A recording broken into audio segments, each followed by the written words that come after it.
Hi எல்லோருக்கும் வணக்கம். Welcome back to our channel. இன்றைக்கி நம்ம மாயா குட்டியோட காதணி விழா தான் பார்க்க போகிறோம். யூஸ்வலாக எல்லாருமே ஃபஸ்ட்டு மொட்டையை குலதெய்வ கோவிலில் தான் அடிப்பாங்க. ஆனால் ரொம்ப குட்டி பாப்பாவாக இருந்தால், அதே மாதிரி அவளுக்கு 7 மந்த்தும் நிறையா முடி இருந்துச்சு. ப்ரெக்னன்சியில் சில இஷ்யூஸ் இருந்ததுனால நான் திருச்செந்தூரில் முடி காணிக்கை கொடுக்கறதா வேண்டியிருந்தேன். அவளோட பிறந்த முடியை திருச்செந்தூரில் காணிக்கையாக கொடுக்கறதா வேண்டியிருந்தேன். அதனால ஃபஸ்ட்டு மொட்டையை அங்கே போட்டுட்டோம். 2வது மொட்டைக்கு எங்களுக்கு ஒரு நல்ல சான்ஸ் கிடைச்சது திருப்பதியில் மொட்டை அடிக்கிறதுக்காக மாயா குட்டிக்கு. அதனால 2வது முடி காணிக்கையை திருப்பதியில் கொடுத்துட்டோம். இது 3வது டைம் காது குத்திட்டு முடி காணிக்கையை குலதெய்வ கோவில்லையே கொடுத்துடலாம் அப்படின்னு சொல்லி முடிவு பண்ணியிருந்தோம்.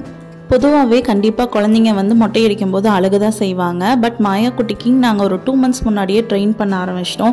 இந்த மாதிரி முடியெல்லாம் காதை டிஸ்டர்ப் பண்ணுது, கண்ணுக்கு வருது, நம்ம சாமிக்கு கொடுத்துடலாம், மொட்டை அடிச்சிட்டோம்னா கொஞ்சம் ஃப்ரீயாக இருக்கும், நம்மளுக்கு இந்த மாதிரியெல்லாம் குத்தாது அப்படிங்கிற மாதிரி ஒரு 2 மாதமாக தொடர்ந்து சொல்லிகிட்டே இருந்தோம். அவளும் அதுக்கு ஈஸியாக அடாப்ட் ஆக ஆரம்பிச்சிட்டா. நான் முடியை சாமிக்கு கொடுத்துருவேன், அது எனக்கு கண்ணுக்கு குத்தாது, காது கிட்ட வராது அப்படிங்கிற மாதிரி சொல்ல ஆரம்பிச்சிட்டா. அதனால மொட்டை அடிக்கிறது எங்களுக்கு ஈஸியாக சிம்பிளாக முடிஞ்சது. அவங்க அழுகவே இல்லை. அதை அவங்க விருப்பப்பட்டு தான் செஞ்சாங்க, சாமிக்கு கொடுக்குறேன் அப்படின்னு. நம்ம எடுத்தோடனே போய் அவங்கள பயன்படுத்தாமல் இந்த மாதிரி முன்னாடியே அவங்கக்கிட்ட நம்ம ஏதோ ஒரு பண்ண போகிறோம் அப்படின்னா முன்னாடியே சொல்லிகிட்டே இருந்தால் அவங்க ஈஸியாக அதுக்கு அடாப்ட் ஆக ஆரம்பிச்சிருவாங்க, அதை ஏற்றுக்க ஆரம்பிச்சிருவாங்க. இதை நீங்கள் ட்ரை பண்ணி பாருங்கள். எங்கள் ஊர் சைடெலாம் பார்த்தீங்கன்னா மொட்டை அடித்து காது குத்துறோம் அப்படின்னா கண்டிப்பாக கிடா வெட்டு வைப்பாங்க, அசைவ விருந்து போடுவாங்க. ஆனால் எங்கள் குலதெய்வ கோயில் கன்ஸ்ட்ரக்ஷன் வேலை நடந்துட்டு இருந்தது, கும்பாபிஷேகமும் முடியல. அதனால் கும்பாபிஷேகம் முடிஞ்சதுக்கப்புறம் தான் அசைவ விருந்து ஆரம்பிப்பாங்க. அதுவும் 48 நாள் மண்டல பூஜை அப்படின்னு நிறையா சொன்னாங்க.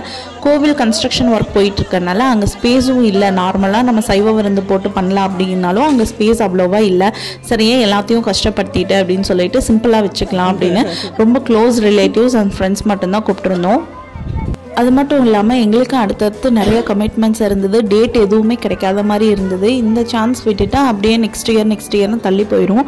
அண்ட் இன்னொன்று விஷயம் என்னென்னா, ஆட் இயர்ஸில் தான் இந்த மாதிரி எல்லாம் பண்ணுவாங்க. 1 வயசு, 3 வயசு, 5 வயசு அந்த மாதிரி ஈவன் நம்பர்ஸில் இருக்கும்போது அவங்க பண்ண மாட்டாங்க அந்த ஏஜில். அதனால சரி இப்போ விட்டோம்னா நம்மளுக்கு டைம் போயிட்டே இருக்கும். மாயாவும் கொஞ்சம் நாள் ஆக கேட்க ஆரம்பிச்சிட்டேன், எனக்கு ஏன் காது குத்தில் எல்லாரும் தோடு போட்டிருக்காங்க அப்படின்னு. சரி ஓகே, அவள் ஆசைக்கு ஆகுதுன்னா நம்ம சிம்பிளாக முடிச்சிடலான்னு சொல்லிட்டு எல்லாமே ஃபிக்ஸ் பண்ணிட்டோம். மொட்டை அடிக்கிறதும் சரி, காது குத்தும் சரி, தாய் மாமா மடியில் வச்சு தான் பண்ணணும். அதே மாதிரி நாங்களும் சொல்லிகிட்டே இருந்தோம், மாமா மடியில் மொட்டை போட்டுக்கலாம், மாமா மடியில் தோடு போட்டுக்கலாம் அப்படின்னு. அதனால் மாமாவும் அவளுக்கு ரொம்ப க்ளோஸ். அவளோட தாய் மாமானா அவளுக்கு ரொம்ப பிடிக்கும், ரொம்ப க்ளோஸ். அதனால் நல்லாவே காமாக போயிட்டு இருந்தது எங்களுக்கு அந்த ஜேர்னி.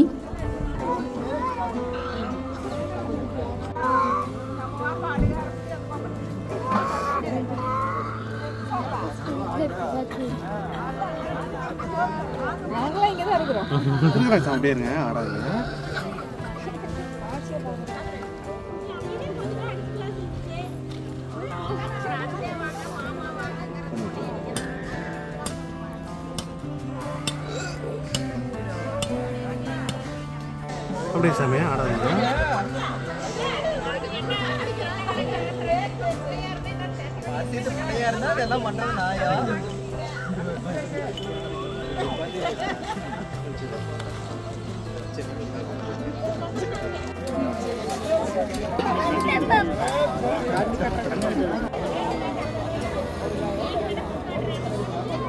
ஏன் புள்ள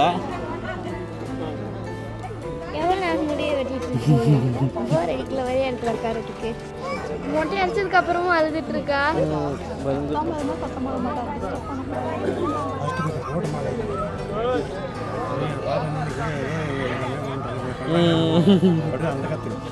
எல்லாரும்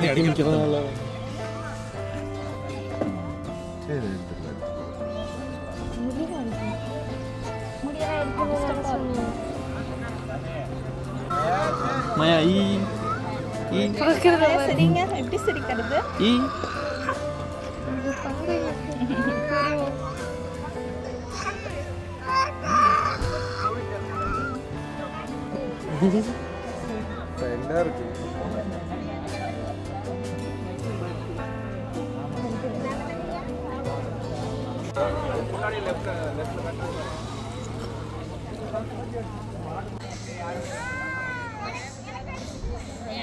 வேணா மாத்திக்கலாம். இல்ல புதுசா வாங்கி கொடுத்துருவீங்களா? ஆமா பேண்ட். மொட்டை போடுறீங்க? தன்னாடி தான் மாயா யார் வந்திருக்கா? அங்க யார் வந்திருக்கா?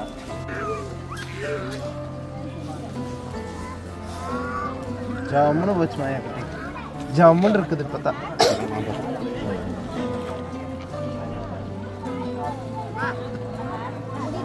நம்மள போட்டு எடுத்தீங்களா இல்லையா?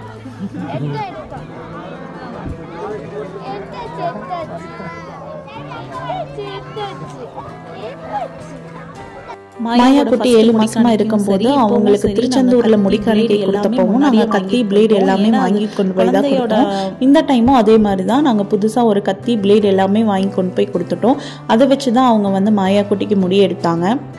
குழந்தையோட ஸ்கல்லும் சரி ஸ்கின்னும் சரி ரொம்ப சாஃப்டாக இருக்கும். அதனால புதுசாக இருந்ததுன்னா அவங்களுக்கு எடுக்கிறவங்களுக்கு ஈஸியாக இருக்கும், நமக்கும் எந்த ஸ்க்ராட்சும் வராது. ஆஸ் அ பேரண்ட்டாக நம்மளுக்கு வந்து ஒரு பயம் இருக்கும் இல்லையா, ஸ்க்ராட்ச் விழுந்துருமா இல்லை ஏதாச்சும் டேமேஜ் பண்ணிடுவாங்களா அப்படின்னு.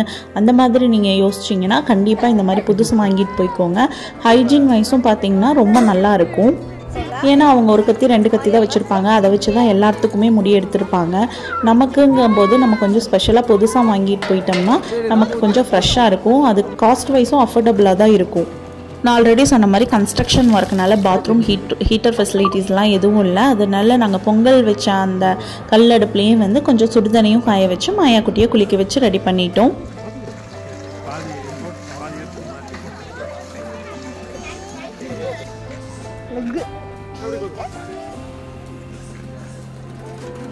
அப்படியே மாயா குட்டியும் நானும் ட்ரெஸ் சேஞ்ச் பண்ணிட்டோம். அடுத்தது வந்து காது குத்து ஃபங்க்ஷன் தான். எங்கள் ட்ரெடிஷன் படி பார்த்திங்கன்னா தாய்மாமா வீட்டிலேருந்து அந்த சீர்தட்டு எல்லாமே வைப்பாங்க. அண்ட் காது குத்துற தோடுமே அவங்க தான் எடுத்து கொடுப்பாங்க. நாங்கள் அங்கே மொட்டை அடிச்சிட்டு இருக்கும்போது இங்கே வந்து அனு எல்லாமே ரெடி பண்ணி வச்சுட்டாங்க. தம்பியோட ஒய்ஃப் எல்லாமே ரெடி பண்ணி நீட்டாக குத்து விளக்கு எல்லாமே ஏற்றி வச்சுட்டாங்க. அகன் ரொம்ப குட்டி பையன் அப்படிங்கிறதுனால அவனை கோயில்லையே தொட்டில் கட்டி தொங்க வச்சிருந்தோம். கரெக்டாக அகன் குட்டிக்கும் வேக்சினேஷன் போட்டு கொஞ்ச நாள் தான் ஆச்சு. ஹை ஃபீவரில் இருந்தான். அப்படியே உடம்பு சரியில்லாமையும் இருந்தது. கை காலெலாம் வலிச்சு ஒரு மாதிரி அழுதுட்டு இருந்தான். லாஸ்ட் மினிட் வரைக்கும் அவங்க வருவாங்கன்ட்டு எங்களுக்கு கன்ஃபார்மாக தெரியாது. நாங்களும் சரி டிஸ்டர்ப் பண்ண வேணாம், ரொம்ப குட்டி பையனாக இருக்கான் அப்படின்னு சொல்லிட்டு விட்டுட்டோம். ஆனால் பை சர்ப்ரைசிங்காக வந்து கரெக்டாக டைமுக்கு வந்துட்டாங்க. எல்லாமே சூப்பராக பண்ணியிருந்தாங்க. மாமாவும் அத்தையும் அகனை நல்லா பார்த்துக்கிட்டாங்க. இங்கே வந்து அனுவும் குஹனும் கரெக்டாக அவங்க சீர் என்ன பண்ணணுமோ எல்லாமே பண்ணி காது குத்துக்கு ரெடி ஆகிட்டாங்க. மாயாக்குட்டி ரொம்ப ஜாலியாக தான் இருந்தால். லாஸ்ட் மினிட் அவ்வளோ கொஞ்சம் டயர்டாக ஆரம்பிச்சிட்டான்.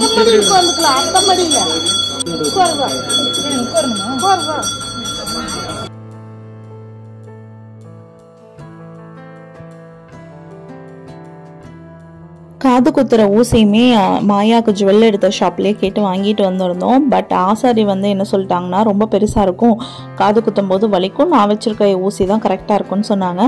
அப்படியே மாயாவோட தாய் மாமனுக்கு மாயாவோட அப்பா மாலை போட்டு விட்டுட்டாங்க. தாய் மாமாவுக்கு நார்மல் மாலையும் மாயா குட்டிக்கு வந்து மல்லிகைப்பூ மாலை தான் போட சொல்லியிருந்தாங்க. மல்லிகைப்பூ மாலை கிடைக்காதனால அந்த மல்லிகைப்பூ கட்டியிருப்பாங்கள்ல நார்மலாக, அது மட்டும் ஒரு 2 முழம் வாங்கிட்டு வந்தால் அவங்களுக்கு மாலை மாதிரியே அட்ஜஸ்ட் பண்ணி போட்டு விட்டுட்டோம். மாயா குட்டி டயர்டானதுனால மாமா மடியில் உட்கார மாட்டேன்னு ஒரே அடம் பிடிக்க ஆரம்பிச்சிட்டாங்க. சரி ஓகே அத்தை மடியில் கொஞ்ச நேரம் உட்காந்துக்கலாம் அப்படின்னு ஏமாற்றி அது இதையும் பண்ணிட்டு இருந்தோம்.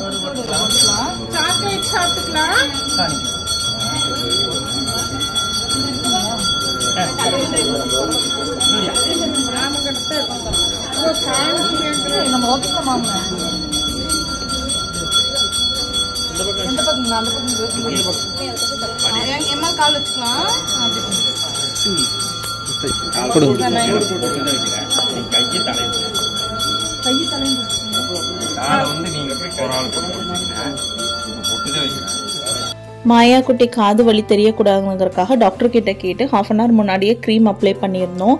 ஆனால் அவங்களுக்கு அந்த வலி தெரிய தான் செஞ்சுது. என்னதான் க்ரீம் போட்டாலும் அவங்களுக்கு வந்து வலிக்காமல் இல்லை, நல்லாவே அழக ஆரம்பிச்சிட்டாங்க. ஒவ்வொரு க்ரீம் தான் அந்த அளவுக்கு எஃபெக்டிவாக இருக்கும் போல், இல்லை கொஞ்ச நேரம் முன்னாடி வச்சுருக்கணுமோ என்னமோ. நாங்கள் அவங்க சொன்ன மாதிரி தான் பண்ணணும்.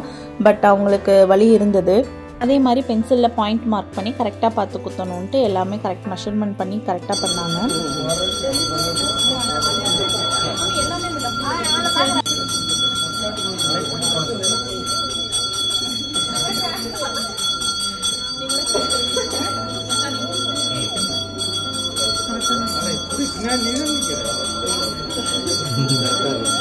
போலாம் நீங்க வந்து பாரு, நீல உனக்கு நல்லா தெரியும். நோட் போட்டுக்கலாம். இங்க பாருங்க மாயா ஸ்மைல்.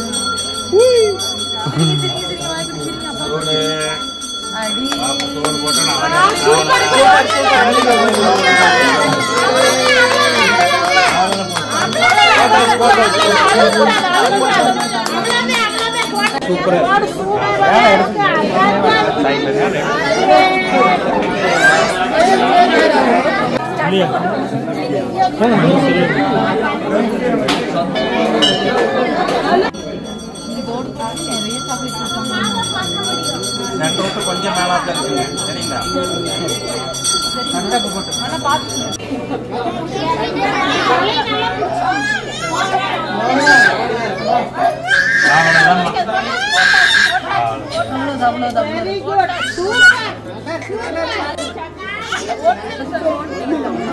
ஒண்ணு இல்ல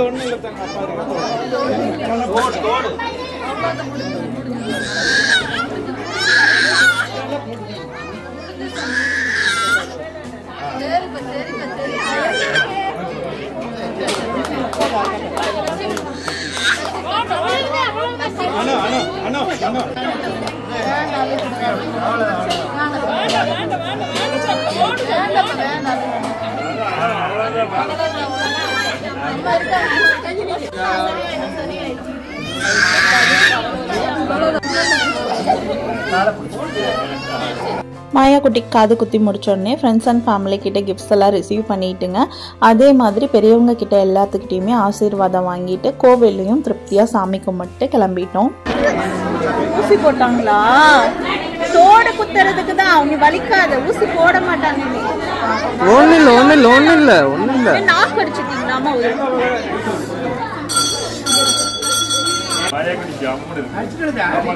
சாக்லேட் கொடுக்கலாம். தோடு போட்டாச்சு. காட்டு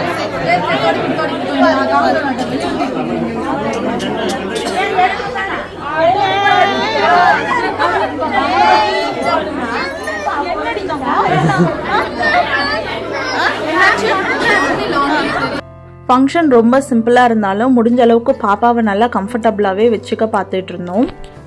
காலையில் ஃபங்க்ஷனுங்கிறனால கொஞ்சம் சீக்கிரமாகவே முடிச்சுட்டு ஒரு 10 o'clock கிட்ட பக்கத்தில் இருக்க ஹோட்டல்லையே டிஃபன் அரேஞ்ச் பண்ணி அங்கேயே சாப்பிட்டு போயிடலான்னு பிளான் பண்ணி வச்சுருந்தோம்.